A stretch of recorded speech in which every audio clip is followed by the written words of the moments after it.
Taste the Daily. பல்கலைக்கழக மாணவி பாலியல் வன்கொடுமை சம்பவத்தை கண்டித்து கோவை மாவட்டம் பொள்ளாச்சியில் அதிமுக சார்பில் மாபெரும் கண்டன ஆர்ப்பாட்டம். ஸ்டாலின் அரசை கண்டித்து முழக்கங்களை எழுப்பிய அதிமுக முன்னாள் அமைச்சர் SP வேலுமணி உட்பட ஏராளமானோர் கைது.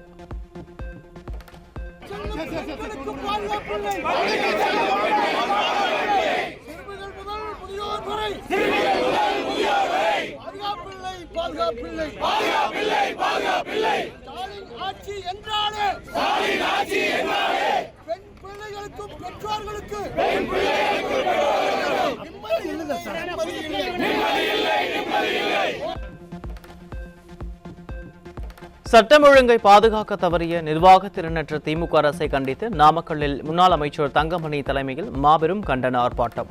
போராட்டத்தில் ஈடுபட்ட முன்னாள் அமைச்சர் தங்கமணி உள்ளிட்டோரை கைது செய்து காவல்துறை அராஜகம்.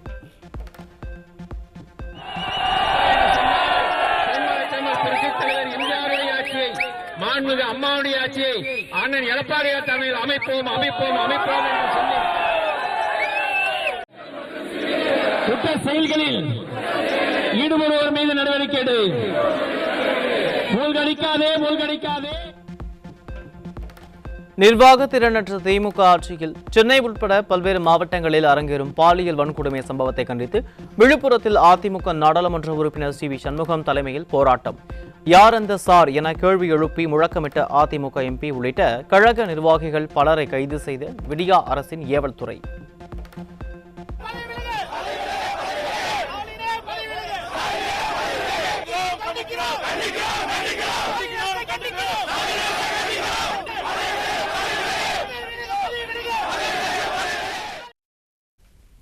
அண்ணா பல்கலைக்கழக மாணவி புகாரில் தெரிவித்த அந்த சார் யார் என அதிமுக MP CV சண்முகம் கேள்வி.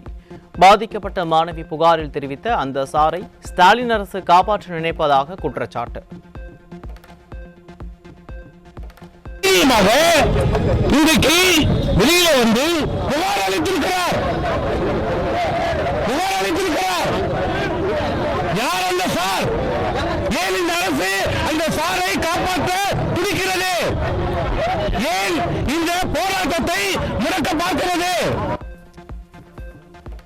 சென்னை அண்ணா பல்கலைக்கழகத்தில் பாலியல் வன்கொடுமைக்கு ஆளாக்கப்பட்ட சம்பவத்தை கண்டித்து அதிமுக கண்டன ஆர்ப்பாட்டம். பெண்கள் படிப்பு மற்றும் பணியிடங்களில் கூட பாதுகாப்பாக இருக்க முடியாத அளவிற்கு தமிழ்நாட்டில் சட்டம் ஒழுங்கு அடியோடு சீர்கெட்டுள்ளதாக முழக்கம். கல்லூரி மாணவிகளுக்கு பாதுகாப்பில்லை, பணிக்கு செல்லும் பெண்களுக்கு பாதுகாப்பில்லை. திமுக ஆட்சி என்றாலே பெண் பிள்ளைகளுக்கு பெற்றவர்களுக்கு நிம்மதி இல்லை. போராட்டம் இது போராட்டம், பெண்களை பாதுகாக்க போராட்டம். தமிழ்நாட்டில் பெண்களுக்கு எதிராக நடைபெற்று வரும் பாலியல் வன்கொடுமை சம்பவங்களை கண்டித்து தமிழ்நாடு முழுவதும் அதிமுக சார்பில் மாபெரும் கண்டன ஆர்ப்பாட்டம். திமுக அரசு பதவியேற்ற நாள் முதலே பெண்கள், சிறுமிகள், வயதானோர் உள்ளிட்ட பொதுமக்கள் வெளியில் நடமாட முடியாத அளவிற்கு சட்டம் ஒழுங்கு சீர்குலைந்து விட்டதாக ஆர்ப்பாட்டத்தில் முழக்கம். இது போராட்டம். பாதிக்கப்பட்ட மாணவிக்கு நீதி கேட்டு போராட்டம். பாதுகாப்பில்லை பாதுகாப்பில்லை. திமுக ஆட்சியிலே பள்ளி செல்லும் சிறுமிகளுக்கு பாதுகாப்பில். பெண்களுக்கு எதிரான பாலியல் வன்கொடுமைகள், பாலியல் சீண்டல்கள் முதலானவற்றை கட்டுப்படுத்த தவறிய திமுக அரசை கண்டித்து தமிழ்நாடு முழுவதும் அதிமுக மாபெரும் கண்டன ஆர்ப்பாட்டம். சட்டம் ஒழுங்கை பாதுகாக்க தவறிய ஸ்டாலினுக்கு எதிராக கோஷம் எழுப்பியவர்களை கைது செய்து காவல்துறை அராஜகம்.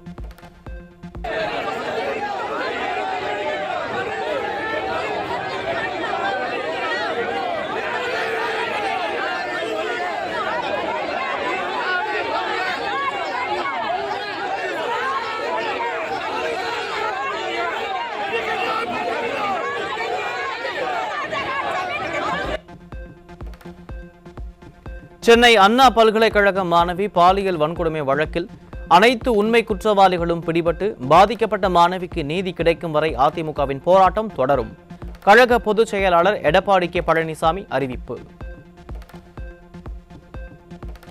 நிர்வாக திறனற்ற திராவிட மாடல் அரசுக்கு எதிராக ஆர்ப்பாட்டம் நடத்த முயன்ற அதிமுகவினர் கைது செய்தது கடும் கண்டனத்திற்குரியது. மக்கள் குரலின் பிரதிபலிப்பான எதிர்க்கட்சியின் குரலை ஒடுக்க முயலும் ஸ்டாலின் மாடல் அரசுக்கு அதிமுக பொதுச் செயலாளர் கடும் கண்டனம். ஞானசேகரன் குறித்து வெளிவரும் புகைப்படங்கள் மற்றும் தகவல்களாலும் திமுக அரசு இந்த வழக்கிலும் ஏதேனும் அரசியல் தலையீடு ஏற்படுத்துமோ என்ற சந்தேகம் நாளுக்கு நாள் வலுக்கிறது. இந்த வழக்கில் ஞானசேகரன் குறிப்பிட்ட அந்த நபர் யார் என்றும் அதிமுக பொதுச் செயலாளர் மீண்டும் கேள்வி. சென்னை ராயப்பேட்டையில் உள்ள எக்ஸ்பிரஸ் அவென்யூ மாலில் அதிமுகவினர் திடீர் போராட்டம். ஞானசேகரன் செல்போனில் பேசியதாக கூறப்படும் யார் அந்த சார் என பதாகைகளை ஏந்தி திமுக அரசை கண்டித்து அதிமுகவினர் போராட்டம். சென்னை அண்ணா பல்கலைக்கழக மாணவி பாலியல் வன்கொடுமை செய்யப்பட்ட சம்பவம் குறித்து தேசிய மகளிர் ஆணையம் விசாரணை. பல்கலைக்கழக மாணவ மாணவிகள், அதிகாரிகள், வழக்கில் தொடர்புள்ள காவலர்கள் என அனைவரிடமும் விசாரணை நடத்தி வருவதாக தகவல். தலைநகர் சென்னையில் மாணவி பாலியல் வன்கொடுமை செய்யப்பட்ட விவகாரத்தால் தமிழகமே பற்றி எரியும் நிலையில் மாணவர்களுடன் உரையாடுவது போல நாடகத்தை அரங்கேற்றிய ஸ்டாலின், பல்கலைக்கழகத்திலேயே பாதுகாப்பு இல்லாத சூழலில் அங்கு சென்று மாணவிகளுக்கு ஆறுதல் சொல்லாமல் இப்படி கூச்சமின்றி நாடகம் ஆடுவது நியாயமா என மாணவிகள் ஆவேசம். அண்ணா பல்கலைக்கழகத்தில் திமுகவை சேர்ந்த காமுக ஞானசேகரன் செய்த கொடூரத்தை திசை திருப்ப முயன்ற ஸ்டாலினிடம் பூங்காக்களில் பெண்களுக்கு பாதுகாப்பு இல்லை என பளிச்சென சொன்ன மாணவி. மற்ற இதுலலாம் பார்க்கலலாம் உட்காந்து அவ்வளோ நேரம் படிக்க முடியாது. ஆனால் இங்கே சேஃபு அவ்வளோவா இருக்காது. திராவிட மாடலின் நிர்வாக திறமையின்மையால் தமிழகத்தில் பெண்களின் பாதுகாப்பு கேள்விக்குறியாகி இருப்பதை ஸ்டாலின் இனியேனும் உணர வேண்டும் என மக்கள் விமர்சனம். அண்ணா பல்கலைக்கழக பாலியல் வன்கொடுமை வழக்கில் கைதான ஞானசேகரன் திமுகவை சேர்ந்தவர்தானே என்ற கேள்விக்கு மக்கள் எல்லோரும் கோமாளிகள் என்கிற நினைப்பில் பேசிய கனிமொழி. ஒரு கட்சியில கோடிக்கணக்கானவர்கள் இருப்பாங்க. அதுல யாரு அந்த கட்சியை மீது ஈடுபாடு இருக்கு, யார் எதிரணியில இருக்கக்கூடியவர்கள் அப்படிங்கறத எல்லாரும் தெரிந்து வைத்துக் கொள்ள முடியாது. ஒரு கட்சியில் கோடி பேர் இருக்கலாம், ஆனால் கோடி பேரின் வீட்டிலும் அமைச்சர் உணவு உண்ண மாட்டாரே. அமைச்சர் மா சுப்பிரமணியன் ஞானசேகருடன் நெருக்கம் காட்டியது ஏன் என கனிமொழிக்கு மக்கள் கேள்வி. கோவை மாவட்டம் மேட்டுப்பாளையம் அருகே 17 வயது சிறுமிக்கு பாலியல் தொல்லை கொடுத்த கூலி தொழிலாளி போக்சோவில் சிக்கினார். நிர்வாக திறனற்ற ஸ்டாலின் அரசு பாலியல் குற்ற வழக்குகளில் சுணக்கம் காட்டுவதால் குற்றவாளிகள் துணிச்சலுடன் அத்துமீறலில் ஈடுபடுவதாக பெண்கள் வேதனை. அரசு பள்ளிகளில் இணையதள வசதிக்கான சேவை கட்டணத்தில் எந்த நிலுவைத் தொகையும் இல்லை என அமைச்சர் கூறிய நிலையில் 6224 அரசு பள்ளிகளுக்கான இணையதள வசதி சேவை கட்டணத்திற்கான 3.5 கோடி ரூபாயை விடுவித்த பள்ளிக் கல்வித்துறை எந்த கட்டணமும் நிலுவையில் இல்லை என அமைச்சர் தவறான தகவலை சொன்னாரா? மக்களுக்கு தவறான தகவல் கூறும் அமைச்சர் பதவி வகிக்கலாமா எனவும் மக்கள் கேள்வி. சென்னை ஆழ்வார்பேட்டையில் உள்ள ஆஞ்சநேயர் கோயிலில் அனுமன் ஜெயந்தி சிறப்பு பூஜை. திரளான பக்தர்கள் பங்கேற்று வெள்ளி கவச அலங்காரத்தில் காட்சியளித்த ஆஞ்சநேயரை தரிசித்தனர்.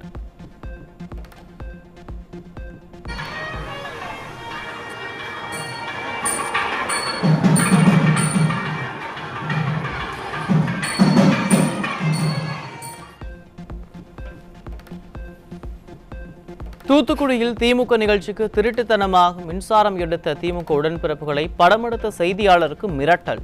திமுகவினர் மின் திருட்டில் ஈடுபடுவதுடன் தொடர் அராஜகத்திலும் ஈடுபடுவதும் தொடர்கதையாகிவிட்டதாக மக்கள் வேதனை.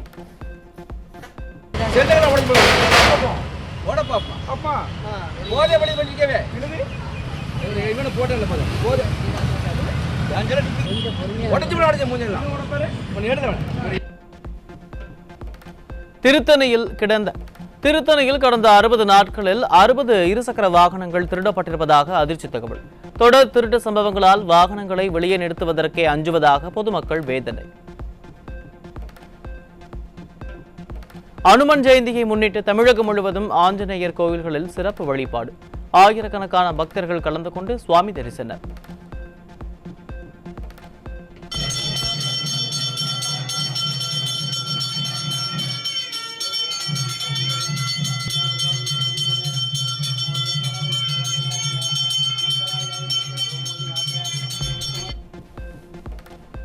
மலேசியாவிலிருந்து திருச்சி விமான நிலையத்திற்கு கடத்தி வரப்பட்ட 2447 ஆமை குஞ்சுகள் பறிமுதல். ஆமை குஞ்சுகளை கள்ளத்தனமாக கடத்தி வந்த நபரை பிடித்து அதிகாரிகள் விசாரணை. குறைந்தபட்ச ஆதரவு விலைக்கு சட்ட ரீதியாக உத்தரவாதம் அளிக்க வலியுறுத்தி பஞ்சாபைச் சேர்ந்த விவசாய தலைவர் ஜக்ஜித் சிங் தலேவால் 1 மாதமாக உண்ணாவிரத போராட்டம். உடல் நலம் பாதிக்கப்பட்ட தலேவாலை டிசம்பர் 31ஆம் தேதிக்குள் மருத்துவமனையில் சேர்க்க பஞ்சாப் அரசுக்கு உச்சநீதிமன்றம் கெடு.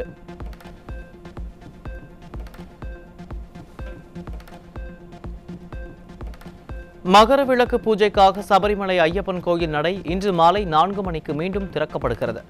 மகர ஜோதி நிகழ்வு ஜனவரி 14ஆம் தேதி நடைபெறும் நிலையில் ஜனவரி 19ஆம் தேதி வரை பக்தர்கள் தரிசனம் செய்யலாம் என தேவசம் போர்டு அறிவிப்பு. ஸ்ரீஹரிகோட்டாவிலிருந்து இன்று இரவு 10 மணி 15 நொடிகளுக்கு விண்ணில் பாய்கிறது PSLV C-60 ராக்கெட். இந்தியாவின் கனவு திட்டமான மனிதர்களை விண்வெளிக்கு அனுப்பும் ககன்யான் திட்டத்தின் ஒரு பகுதியாக 2 சிறிய செயற்கைக்கோள்களை சுமந்து செல்கிறது. தமிழ்நாடு, கர்நாடகா உள்ளிட்ட மாநிலங்களில் வெளிநாட்டு வாழ் வாக்காளர்கள் ஒருவர் கூட வாக்களிக்கவில்லை என அதிர்ச்சி தகவல். 2019ஆம் ஆண்டு நாடாளுமன்ற தேர்தலுக்கு பிறகு வெளிநாட்டு வாழ் வாக்காளர்களாக 19,500 பேர் பதிவு செய்திருப்பதாக தகவல். குட் பேட் அக்லி திரைப்படத்தின் டப்பிங் பணிகளை முடித்த நடிகர் அஜித். படத்தின் இயக்குனர் ஆதிக் ரவிச்சந்திரன் எக்ஸ் தளத்தில் பதிவு. 11வது ப்ரோ கபடி லீக் தொடரில் முதன்முறையாக சாம்பியன் பட்டம் வென்ற ஹரியானா ஸ்டீலர்ஸ் அணி 32-23 என்ற புள்ளி கணக்கில் பாட்னா அணியை வீழ்த்தி பட்டத்தை வென்று அசத்தல். PKL season 11 is Haryana Steelers. ये है वो पल दोस्तों जिसका इंतजार हर कबड्डी फैन को था. அமெரிக்க முன்னாள் அதிபர் ஜிம்மி கார்ட்டர் தனது 100வது வயதில் காலமானார். தனது பதவி காலத்துக்கு பின் மற்ற அமெரிக்க அதிபர்களை விட நீண்ட காலம் வாழ்ந்த ஜிம்மி கார்ட்டர் 2002ஆம் ஆண்டு அமைதிக்கான நோபல் பரிசை வென்றவர் ஆவார்.